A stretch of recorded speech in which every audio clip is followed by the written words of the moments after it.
Hi Hi everyone. everyone. Welcome to another book talk for Latinx Kidlit blog. I am Dora Guzman. I am a freaking contributor to the blog, and I'm here with. Hi everyone. I'm Sonia Alejandra Rodriguez, and I'm also a contributor for the Latinx and Kidlit blog. And today we're talking about Dona Flor, a tall tale about a giant woman with a great big heart, written by Pat Mora and illustrated by Raul Colon. It is a 2006 Pura Belpre Award winner for illustration.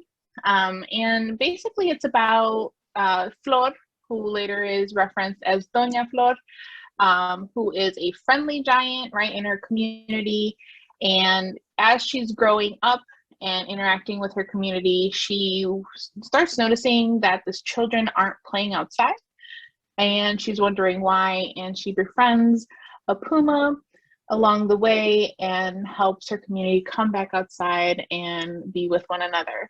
Um, it's a tall tale that I didn't really hear growing up a lot. I mostly heard of like Paul Bunyan, right? So it was nice to see that this is a tale that the setting is southwestern USA, so it's in the Southwest. What did you think about it, Sonia? I like that it's a tall tale about a tall woman.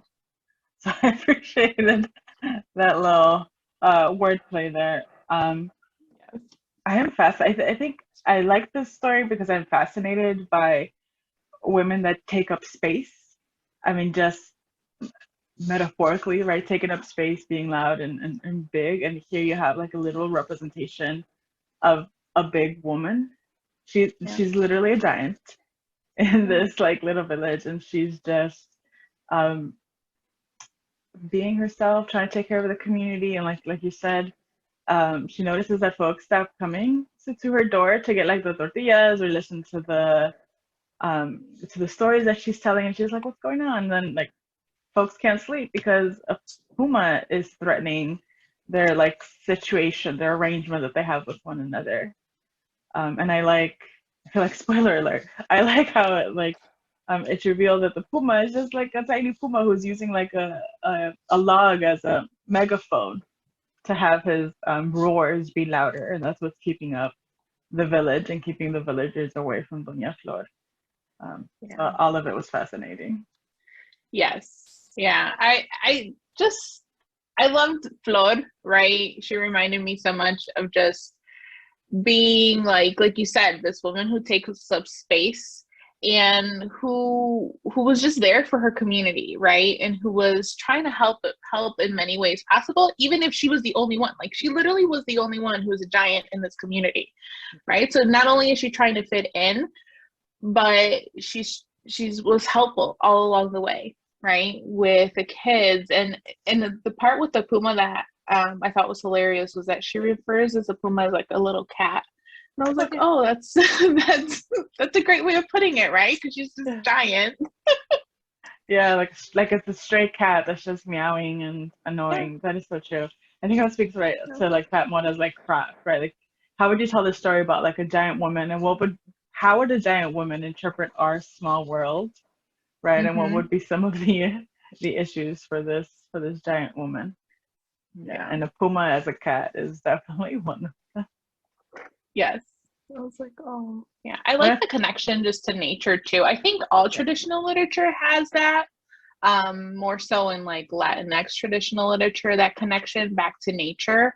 Mhm. Um, you know, just how not only she soothed the winds, right? And the winds are personified, but also her interaction with the water, like that interaction.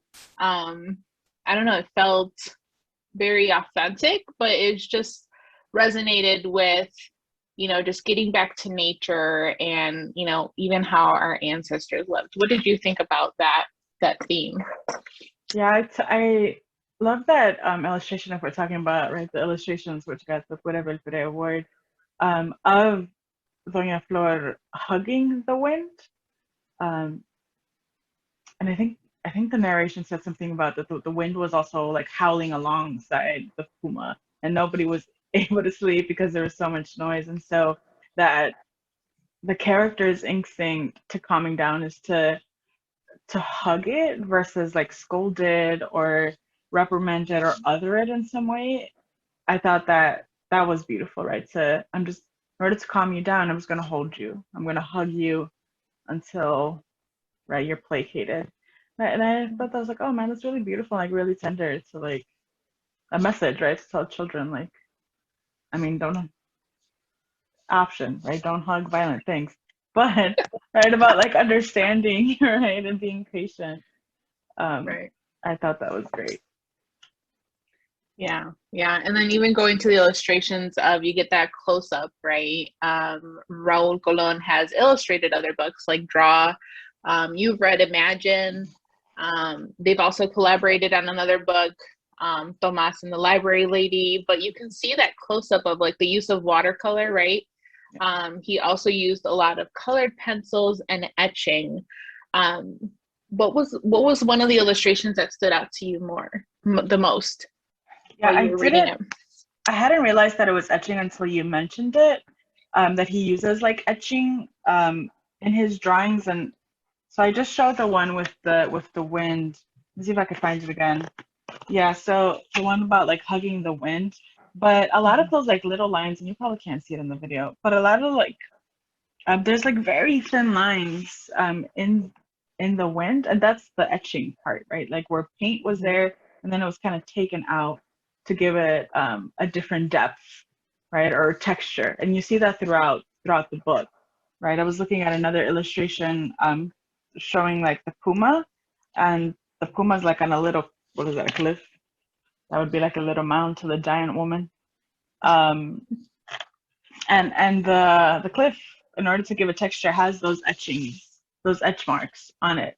And it was really impressive. I was like, oh, I had not noticed that detail until you mentioned that etching is one of the skills or one of the like art mediums that Colon used. I was like, oh, that's so clever, right? To be able to use the etching to mark texture. And it's all over the book. Once he mentioned that, I was like, oh my God, it's everywhere. On the doors, Yeah. on Dona Flor's face, to give depth. So I was like, oh, that's brilliant. Yeah. The first thing that stood out to me was just the use of watercolor, right? And I'm a fan of using that watercolor, those oil-based like materials, just because it's not just a solid color, right? And it adds that texture on purposely, but then also just organically, right? It's in the art in itself. Like you can't mimic that without using actual watercolors. But yeah, the etching stood out. Once I read about how he uses a lot of etching, I'm like, oh, now you see it everywhere, right? You see it, and it's not just straight lines. There's curves. And it's all throughout the book. So yeah, I was a doodler as a child, and I think I still am. And I never drew like character, and I can't draw, but it was always lines, right? It was like lines or squigglies or something. And so I like that the element is in these stories of how like something as simple as like lines in different directions can create art, right? And Colon does that so beautifully. I was like, oh man, I gotta pick up some watercolors, see what I can do. Yes, you do. You do. Yeah, I would definitely use it's even this book is also available in Spanish, which I work with bilingual readers, so that's pretty awesome. I've only read the English version, but when I found the Spanish version, I'm like, this is perfect. I love just the descriptive language, and again, that goes to in a lot of tall tales they use descriptive language, right? And a lot of the use of metaphors.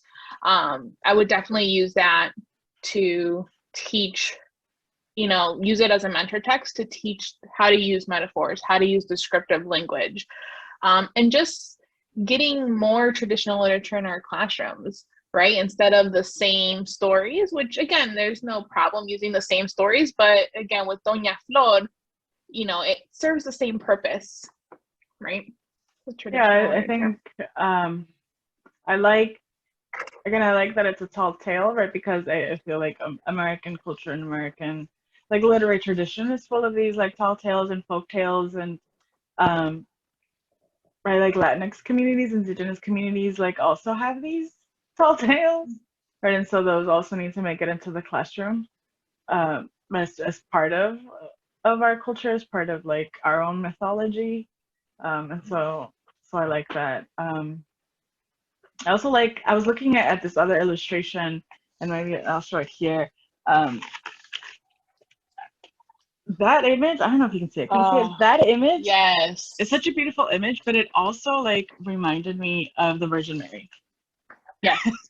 as I was Yes. looking at it right now.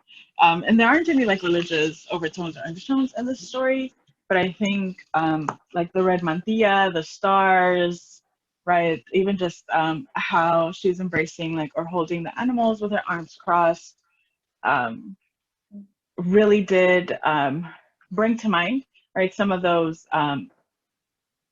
icons, right? The iconography, the sentiments of like this like mother that's going to like take care of the animals and the people and the villagers. Um, and so I wonder if there was some like play there, because even the colors, right? The red, the blue, the Yeah. yellows with the Yeah. stars. Now that you mention it, yeah, for sure. I was like, oh yeah, the stars, right? Like the use of the stars, and even if it's the month is a different color, it also just gives that connection to you think about your grandmothers and your great grandmothers, right? How they wore that, out in the community, and that connection to just, that gentleness that comes with those icons. Yeah, definitely. And I think when I started reading the story, I thought the story was going to be about like accepting differences, which it is, because like as you said, it starts off with like she's the only giant person in this village or in this story in this world, and they're making fun of her because of the languages that she speaks, right? And it's um, that she can speak to animals, but it also says that she can speak like different languages, and the villagers are making fun of her and they're making fun of her size. But then it turns into the story of like bravery, that she's the only one who is capable of figuring out um, that the cat, right, is the one with this megaphone. And I love the part where it says that the puma thought it was hilarious to use the megaphone to keep people up. Right, but it's her kindness, her bravery, um, right, her soul that is like keeping this like village together, right? Her resourcefulness, her willingness to share, is what makes this village what it is. And I Yeah. really appreciated that about this book. Yeah, I definitely agree. I just like that her her just self, her kindness just takes over, right? You can't stop reading this book without saying like, oh yeah, Doña Flor had almost like a very gentle soul, right? Yeah, Um, with nature, with her community, right? Because they made fun of her big feet, they made fun of her, like, and she didn't take that as resentful. She said, no, I'm still who I am, and I'm still gonna be here for you. So I appreciated that. That was a yeah, theme that came out the most for me. Just had the yeah, gentleness. yeah. That's a good word, the gentleness, because I think that also comes across in the illustrations.